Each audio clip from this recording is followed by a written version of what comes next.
Benvenuti, bienvenue, croeso, and welcome. Hi, I'm Juliet. Join me on my language learning journey and discover my thoughts on different aspects of language learning with the A Language Learning Tale podcast. Today I'm talking about I don't understand, or why Italian is difficult for English speakers. Oh, so many reasons.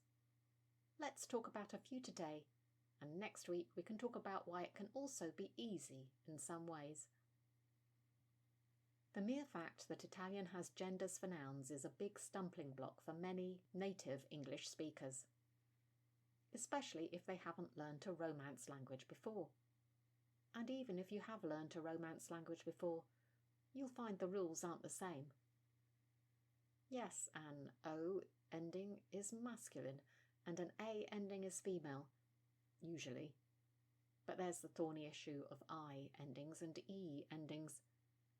Not only are these the plural endings for masculine and feminine nouns, E can also be a singular ending for masculine and feminine nouns, with I as the plural. There are also exceptions that can trip you up.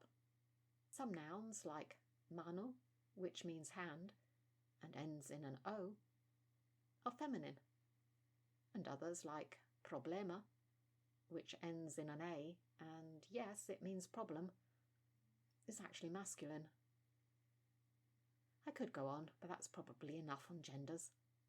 What else is difficult? Well, the articles that go with these nouns can be a little tricksy. They aren't a simple one-fits-all.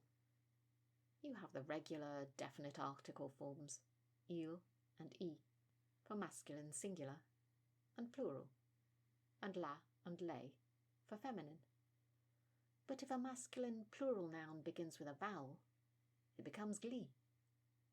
If a singular masculine noun begins with certain consonants, for example a Z or an S followed by another consonant, you use lo, giving us lo zucchero for the sugar and lo specchio for the mirror. Indefinite articles are a little simpler. Regular are un and una for masculine and feminine, and lo becomes uno. But you also get contractions with feminine nouns that start with a vowel. So it isn't una arancia for an orange, it's un'arancia with an apostrophe to replace the A, and the two words joined. Of course, verb conjugation is a lot more complex than in English.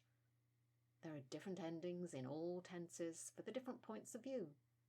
I, you singular, he and she, we, you plural, and they.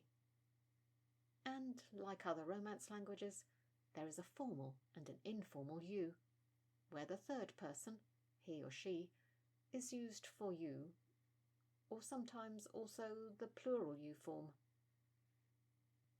Now, in other languages you might use the subject pronoun, but in Italian, generally you don't, unless you're doing it for emphasis, as in some particular expressions, or for clarity.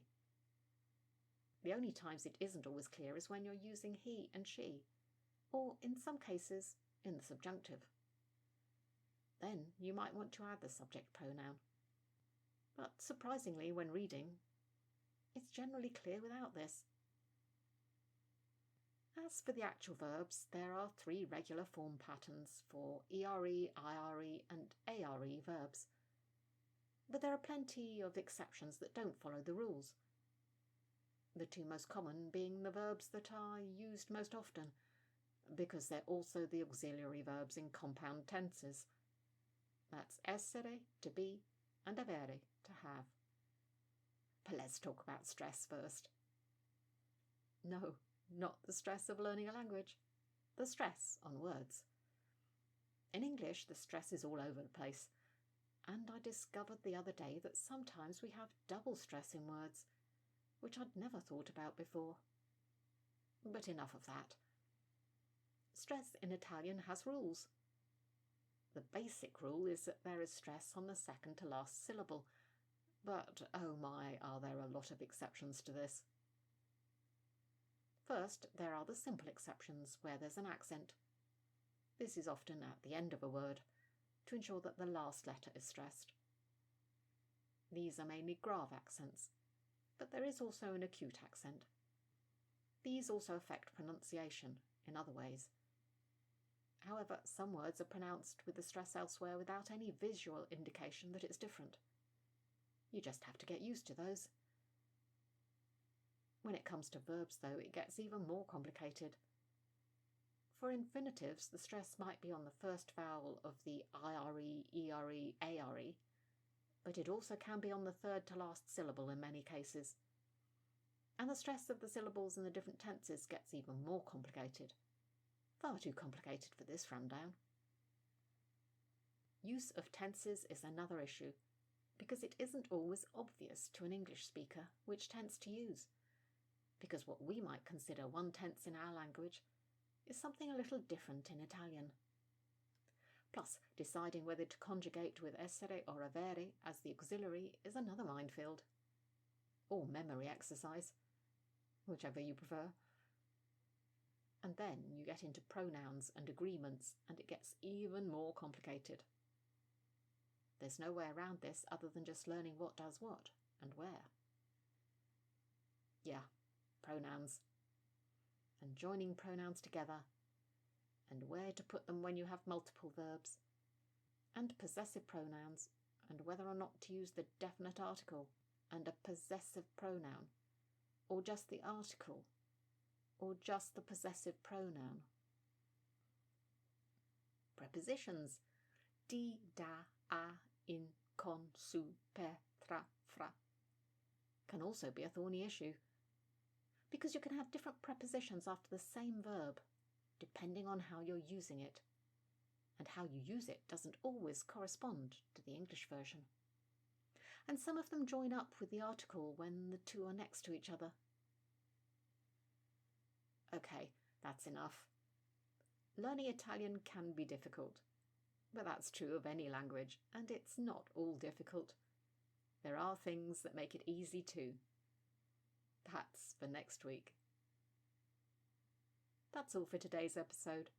Don't forget to join me again next time for more language learning tips, tricks and tales. And in the meantime, check out the A Language Learning Tale YouTube channel for additional non-podcast content. Ciao, salut, huil, and bye for now.